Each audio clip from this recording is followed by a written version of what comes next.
உங்க பல்லவன் போக்குவரத்து கழக பஸ் பண்ண வேலையை பாத்தீங்களா? இப்படி செஞ்சா நாங்க எப்படி சார் ஆபீஸ் போறது? உங்க பஸ் டிரைவர்ல கொஞ்சம் மெதுவா ஓட்ட சொல்ல மாட்டீங்களா? சார், மெதுவா போனாலும் திட்டுறீங்க, ஃபாஸ்டா போனாலும் திட்டுறீங்க. உங்க மேல சேத்த வாரி இறைச்சதுக்கு பல்லவன் மட்டுமா பொறுப்பு? ரோட்ல பள்ளத்தை நோண்டிட்டு அத சரியா மூடாம போனா தண்ணி தேங்கித்தானே சார் நிக்கும். நீங்க பள்ள நோண்ட டிபார்ட்மெண்ட் போய் கேட்டு பாருங்க. பள்ள நோண்டது யாரு? எந்த டிபார்ட்மெண்ட்? 4-5 டிபார்ட்மெண்ட் நோண்டறதுக்கு சான்ஸ் இருக்கு. நீங்க எதுக்கும் மின்சார வாரியத்துல இருந்து ஆரம்பிங்க.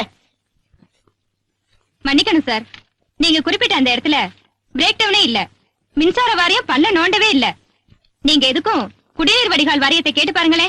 தம்பி, ஏற்கனவே புழநேரியில தண்ணியே இல்ல. நாங்களே திருவான்மையூர்ல இருந்து 2 நாளைக்கு ஒரு தடவை லாரியில அங்கங்க தண்ணி சப்ளை பண்ணிட்டு இருக்கோம். அண்டர் கிரவுண்ட்ல நாங்க போட்ட பைப் லைன்ல தண்ணி போயே 2 மாசத்துக்கு மேல ஆச்சுன்னு நாங்களே கவலைப்பட்டு இருக்கோம். அப்புறம் நாங்க எதுக்கு தோண்டணும்? நாங்க தோண்டவே இல்லையே. நீ எதுக்கும் PWD ஆபீஸ்ல போய் கேட்டு வரேன் தம்பி. பள்ளத்தை தோண்டது யாருன்னு எனக்கு தெரியாது சார். சம்பந்தப்பட்ட கிளார்க்கு பிரசவ லீவ்ல போயிருக்காங்க. நீங்க எதுக்கு அடுத்த வாரம் வாங்க. பிரசவ லீவ்ல போனா அந்த சீட்டுக்கு வேற யாரையும் போட மாட்டீங்களா? சார், போஸ்டிங் போடணும் சார். ஆனா போடவர் கேஷ் லீவ்ல போயிட்டாரு. என்னங்கடா அராஜகமா இருக்கு? உங்க சூப்பரண்ட் எங்க? அவர்கிட்ட நான் ஒரு கம்ப்ளைண்ட் எழுதி தரணும். சூப்பரண்ட் சிக் லீவ்ல போயிருக்காரு சார். நீங்க மட்டும் எதுக்கு ஆபீஸ் வந்தீங்க? லீவ் போட வந்த மாட்டிக்கிட்டேன்.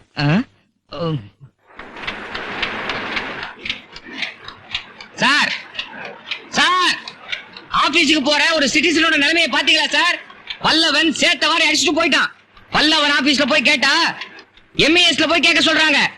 MESல போய் கேட்டா PWDல போய் கேட்க சொல்றாங்க.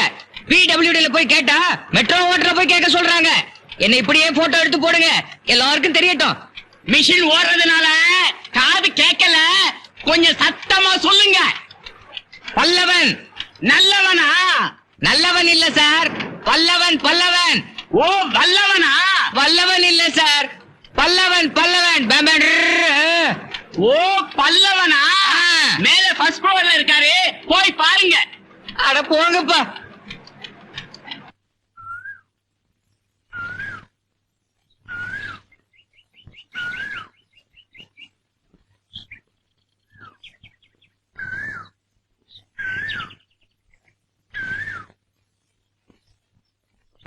சார் சார் சார் சார், நீங்க இந்த பார்க்ல தான் எழுதுவீங்கன்னு பேப்பர்ல படிச்சிருக்கேன் சார். உங்களுக்காக தான் 1 ஹவரா காத்துக்கிட்டு இருக்கேன். ஏன் உள்ள வந்திருக்கலாமே? நீங்க எழுதிட்டு இருந்தீங்களே சார், உங்க புது கவிதைகள் எந்த புத்தகத்துல வந்தாலும் நான் வாங்கி படிச்சிருவேன் சார். Thank you. என் பேர் Urvashi sir. Business magnate Sundaresa முதலியார்னு கேள்விப்பட்டிருக்கீங்களா? சுந்தரேச முதலியார் கேள்விப்பட்டிருக்கேன். அவருக்கு என்ன? நான் அவரோட ஒன்லி டாட்டர் சார். தினம் காலையில உங்க புது கவிதை முகத்துல முழிக்காம நான் எந்த வேலையும் தொடங்கவே மாட்டேன் சார். Really? யா. எப்படி அது? தினமும் காலையில எழுந்த உடனே கண்ணாடியை பாப்பேன்.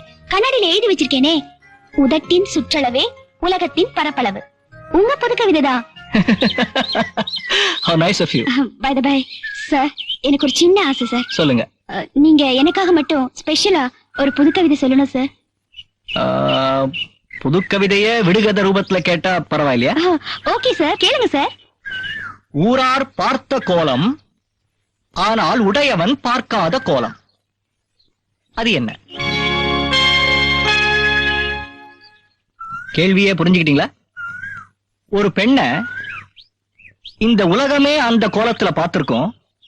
ஆனா சகல உரிமைகளும் இருக்கிற கணவன் மட்டும் அந்த கோலத்துல பார்த்திருக்க மாட்டான். அது என்ன கோலம்? சோ, ஊரார் பார்த்த கோலம், உடையவன் பார்க்காத கோலம். இதே பார்ட்ல தான் தினம் நான் எழுதுவேன். உங்களுக்கு எப்ப பதில் கிடைச்சாலும் என்ன வந்து நீங்க பார்க்கலாம். பட்டுமா? See you.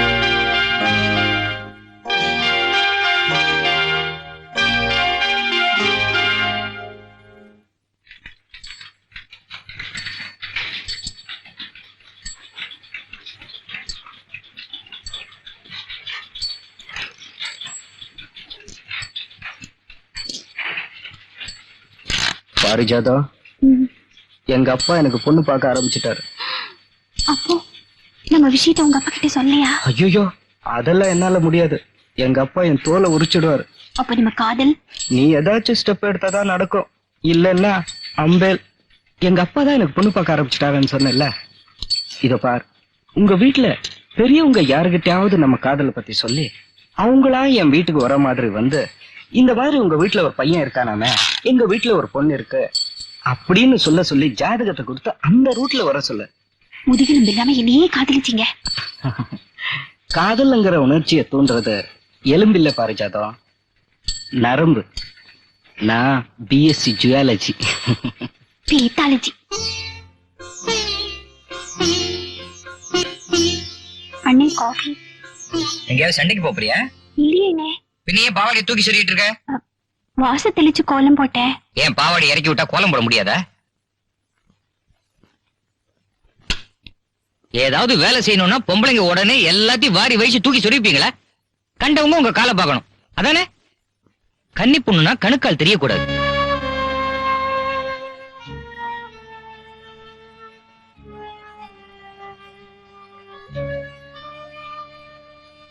உனக்கு எத்தனை தடவை சொல்லிருக்கேன் இந்த மாதிரி ரெட்டை பின்னல் போட்டுக்காத, கொண்டதான் போட்டுக்கணும்னு. இந்த வயசுல எப்படி என்னை கொண்டையெல்லாம் போட்டுக்கிறது? இந்த வயசுலதான் கொண்டை போட்டுக்கணும், கண்ணாடி மாட்டிக்கணும், எலுமிச்சம்பழ சைஸுக்கு பெருசா பொட்டு வச்சுக்கணும். வயசு பசங்க பார்த்தா அப்படியே வாந்தி வரணும். உன்னை இன்னொருத்தன் கையில புடிச்சு கொடுத்ததுக்கு அப்புறம் என்ன வேணா செஞ்சுக்க. பாப் வெட்டிக்க, லிப்ஸ்டிக் போட்டுக்க, ஸ்கர்ட் மாட்டிக்க, பவுடர் டப்பா அப்படியே தலையில கவுத்துக்க. எவன் வேண்டான்றான்? ரோடா ஏரியாவா வயசு பசங்க வாயில சிகரெட்டும் கையில சீப்புமா அலையறத பார்த்தா வயித்துல புளிய கரைக்குது. அவங்களுக்குன்னு ஒரு புரியாத பாஷை. மச்சி, என்ன கண்ணு, ஐட்டம், கேசு. மச்சுக்குன்னு ஜகா வாங்குது, டாவு காட்டுது. பொண்ணு ஒல்லியா இருந்தா குச்சி ஐசு, குண்டா இருந்தா கோன் ஐசு. சே இந்த நாடு உருப்படாது.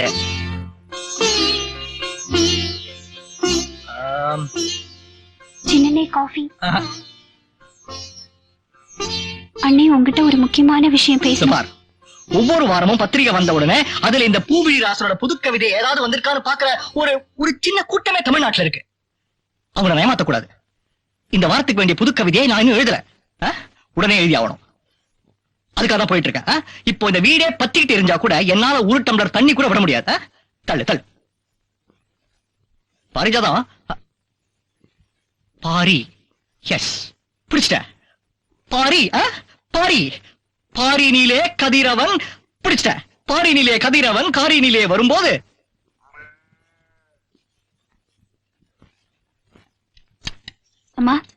அம்மா சின்ன காஃபி குடிக்கல, இது கொண்டு போய் அப்பா கிட்ட குடுத்துட்டு வரேன். ஐயோ, இது நான் கலந்த காப்பிடி. உங்க அப்பா தான் என் கையால பச்சை தண்ணி கூட குடிக்க மாட்டாரு. 12 வருஷமா இந்த நரக வேதனையை தான் அனுபவிக்கிறேன். வழக்கம் போல நீயே உங்க அப்பாவுக்கு தனியா காப்பி கலந்து கொண்டு போய் குடு. நைஸா இதே கொண்டு போய் குடிச்சிட்டு வரேன். வேண்டாண்டி, அப்புறம் இந்த வீட்டுல பெரிய பூகம்பமே வெடிக்கும். பாக்கலாமே.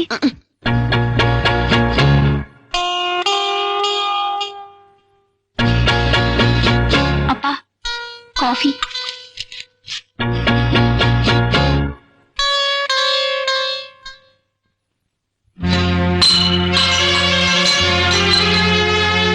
யார் கலந்த காப்பி நுரையோட இருக்கும், யார் கலந்த காப்பி தண்ணி மாதிரி இருக்கும் எனக்கு தெரியாதா? உன்னால முடியும்னா நீ எனக்கு காப்பி கலந்து கொடு, இல்லன்னா காப்பியே வேணாம். 12 வருஷத்துக்கு முன்னாடி அருந்து போன உறவு ஒட்ட வைக்க பாக்குறியா? தலைமொழிகளாம் முடிகிறதுதான். தாலி கட்டுற பாவத்துக்காக ஒரே வீட்டுல இருக்க. இஷ்டம் சொல்லுங்க, இப்ப வீட்டு விட்டு வெளியே போயிடுறேன். என்ன மன்னிச்சிருங்கப்பா. இந்த அம்மா கூட பேசாம சன்னியாசி மாதிரி இருக்கீங்க. எனக்கு வெக்கம், மானம், ரோஷம், சூடு, சொரணை இதெல்லாம் இருக்கு. அம்மாவும் ஏதாவது கேட்டா இதேதான் சொல்றாங்க, நீங்களும் இதேதான் சொல்றீங்க.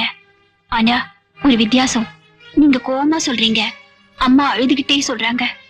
உங்களுக்குள்ள என்னதான்ப்பா சண்டை? இப்ப நான் இந்த வீட்டுல இருக்கணுமா வேண்டாமா? சாரிப்பா, இனிமே இத பத்தி கேட்கல.